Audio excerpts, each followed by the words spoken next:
Amen? Amen. At parang di na po tayo maka-amen. Kung kinikilala mo yung leader mo, kinikilala mo yung pastor mo, kapatid, i-consider mo naman. Yung pastor na nagpapahayag ng salita sa inyo sa lugar na ito, grabe siya manalangin sa inyo. Lalo na pag nalalaman niya na mayroon kayong pagsubok, umiiyak yung pastor, sinasabi niya sa Lord, Lord, huwag mong hayaan ang mga anak mong ito. Lord, alam niyo po kung bakit ko po sinasabi? Ako po kasi asawa ni pastor, nakikita ko po kung paano po siya nadalamhati kapag merong isang tupa niya na nalalaglag. Siya po'y nananalangin, Lord, palakasin mo yung anak mo ito. Lord, wag mo siyang hahayaan, Panginoon. Lord, itayo mo siya, Lord, palakasin mo siya. Ganun manalangin si pastor. Lord, wag mo siyang pababayaan. Lord, kahit ang pagkakamali niya, Lord, wag mo siyang pababayaan. Grabe ang pagtaas niya sa panalangin niya sa Panginoon, lahat po sa atin. Pero alam po, ang masakit lang po minsan, nakakakinig ka ng salita ng Diyos sa church nito, pero iba ang ipupost mo. Tama po ba? Wala po maka-amen po sa atin, no? So kapatid, i-consider mo naman yung pastor na ibinigay sa'yo ng Diyos. Amen? Amen. Amen po? Amen. Kasi alam niyo po yung pastor na ibinigay sa atin dito ng Diyos, siya po yung nagtutuwid sa atin kapag tayo po ay nagkakamali. Amen. Tama po? Amen. Siya rin po yung nag-i-encourage sa atin kapag tayo po yung parang nalalaglag na. Di ba yung pastor mo yung nag-aalaga sa espiritu mo? Tama po ba? Patuloy po natin pakinggan yung lingkod ng Diyos na ibinigay sa atin sa church na ito. Tama po, kasi ang lingkod ng Diyos ay galing sa puso ng ating Diyos. Amen po? Amen po? Hindi po masamang makinig sa preaching ng iba. Pero dito ka kumakain, dito ka nakikinig sa salita ng Diyos. I-consider mo naman yung pastor mo. Hindi yung kung sino-sino ang pinupost mo. Hindi masama mag-post. Pero dapat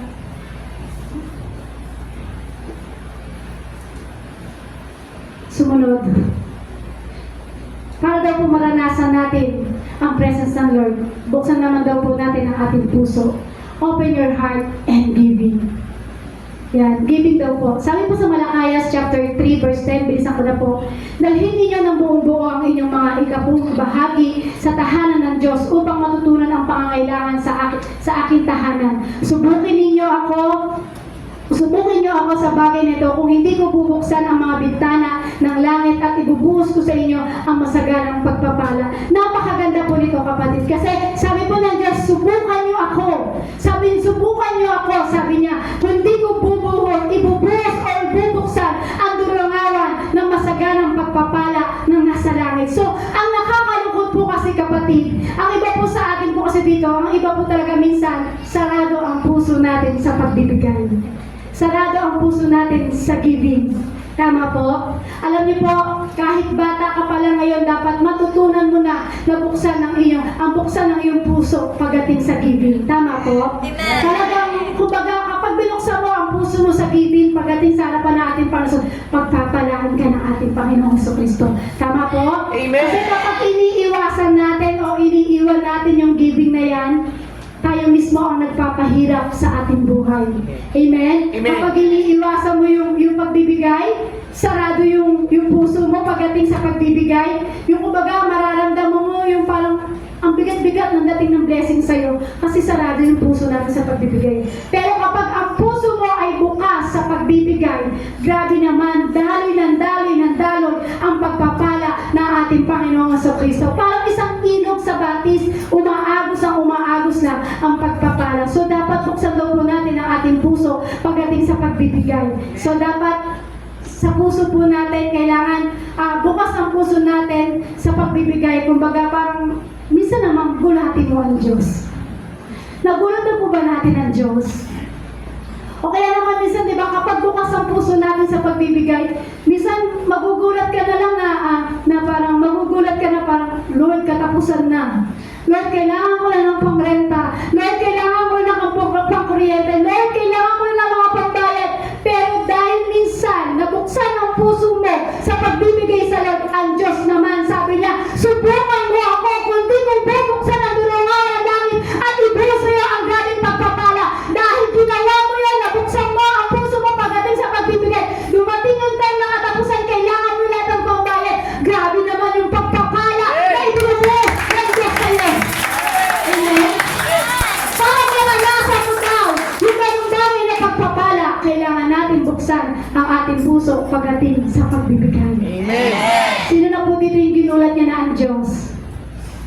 wala pa. Minsan, gulatin niyo po ang Diyos. Buksan niyo ang iyong puso. Sasabi po dito, every tenth of the land produce grain from the soil of fruit, from the trees belong to the Lord. It is holy to the Lord. Sabi po sa Leviticus chapter 27 to 30. Sabi po dyan, the purpose of tithing is to teach you always to put God first in your lives. So, ibig sabihin po niyan, ang layunin po ng ating pagtatize and offering sa Lord ay yung tinuturuan po tayo na lagi natin unahin ang para sa Diyos. Amen? Kung mag-real talk lang po tayo dito, yung iba daw po kasi gusto abundant life na. Yung iba naman daw gusto blessed life na. Yung iba naman daw po ang gusto, kumbaga, financial breakthrough. Pero ayaw naman magbigay. Tama po? Kasi kailangan po natin mabuksan ang ating puso sa pagbibigay pagdating sa ating harapan ng ating Panginoon sa Kristo. Amen? So kapag ginawa po natin yun, sasagana ang ating buhay. Amen? So paano po daw po ito? Sabi ko, open your heart to your church. Sabi po dyan, mahalin daw po natin at tanggapin. Yan, sabi po dyan, yan. Open your heart, your church. So sabi po dyan, buksan natin ang ating puso sa church. Mahalin at tanggapin mo na nilagay ka ng Lord diyan. Amen. O dito. Amen? Amen. Gusto kang gamitin ni Lord eh. Tama po? Amen. Maaari ito'y through worship, through His Word. Yung parang kumbaga, sharing His Word. Sa pamamagitan po, siguro gusto ka gamitin ng Lord sa pagsasayaw mo. Gusto siguro ng Lord na sa pamamagitan ng pagkanta mo. Gusto siguro ng Lord na ikaw ay parang maghamit niya sa ministry niya. So, pwede mong gawin lahat yan sa loob ng church. Amen? Buksan mo daw ang puso mo sa church. Maglingkod ka. Kung ano mang ministry na gusto ipagawa sa'yo ng Diyos, gawin mo. Kasi kapatid, magpagamit ka na sa Lord. 2026 na. Amen. Amen? Amen. Amen po. Siyempre, kapag binuksan din po natin ang puso natin sa church, mahalan din po natin yung pastor natin. Tama po? Amen. Ibinigay ng Diyos yan para sa atin sapagat ay galing sa puso ng Diyos ang ating pastor. Amen. Mahalin mo ang church mo, kinabibilangan mo, kailangan kahit may makatampuhan ka sa church na ito, kahit may kagalit ka, kahit pagalitan ka pa ng pastor mo, open ang puso mo pagdating sa church na ito. At maging sa pastor na nagtutuwid sa atin. Sabi nga po, and I will give you, pastor, according to my heart, which shall feed you with knowledge and understanding. Yan daw po ang ibinigay sa atin ng Diyos. Ang ating pastor at ang church na ito, na kung saan ka kumakain dapat galing sa puso yung ibinibigay mo at galing talaga sa Lord yung pastor na ibinigay sa atin. So dapat open ang kanilang puso sa araw nito dahil sabi nila ay heart day. Nabuksan ang puso natin sa pagmamahal, pero kailangan natin magbuksan sa mga bagay na yan. May forgiveness, merong love, merong pakilalanin mo ang Diyos, kumbaga paglingkuran mo ang Diyos, mahalin mo yung lingkod ng Diyos na ibinigay sa iyo dahil galing ito sa puso ng Diyos. Mabuksan ang puso natin sa pagbibigay. Lahat po yan kailangan mabuksan kasi nabuksan lang po ang puso ng iba sa pag-ibig lang. Akala nyo pag-ibig lang ang dapat mabuksan sa puso natin. Hindi po. Kailangan mabuksan ang puso natin sa mga bagay na yan. Lalong-lalo na po mabuksan ang puso mo sa paglilingkod pagdating sa ating Panginoon. Tayo po'y tumayo at tayo po'y magpuri at magpasalamat pagdating sa ating Panginoon sa Kristo.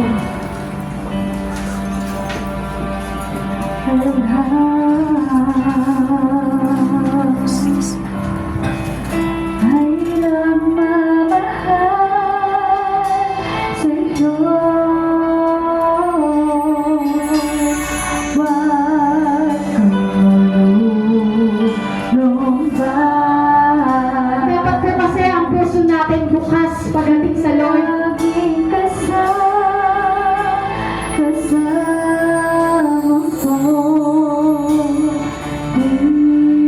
Kung may sarado man na puso, kung may puso mang matigas, kinakausap ka ng Diyos ngayon.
Pero merong kinakausap ang Diyos.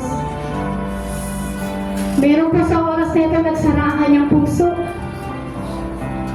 Hindi mo man alam kung saan pinatigas ang puso mo. Hindi mo man alam kung saan nagsara ang puso mo, kapatid. Kinakausap ka ng Diyos ngayon. Kinakausap ka ng Diyos ngayon, kapatid. Sinasabi ng Lord, anak, buksan mo yung puso mo. Huwag mong payadhalin yung tigas ng puso mo. Muli kang umibig. Muli kang magpatawad. Ano bang nakaraan na masakit na nangyari sa'yo? Kung doon man tumigas ang puso mo, gusto ng Lord, buksan mo muli yan. Gusto ng Diyos muli mong buksan at palabutin yung pusong naging matigas, yung pusong naging mayabang. Yan ang gusto ng Lord. Buksan mo ang puso mo pagdating sa harapan ng ating Panginoon Jesus. Bless the Lord!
puso sa mga bagay na nakapagpatigas sa amin, Lord.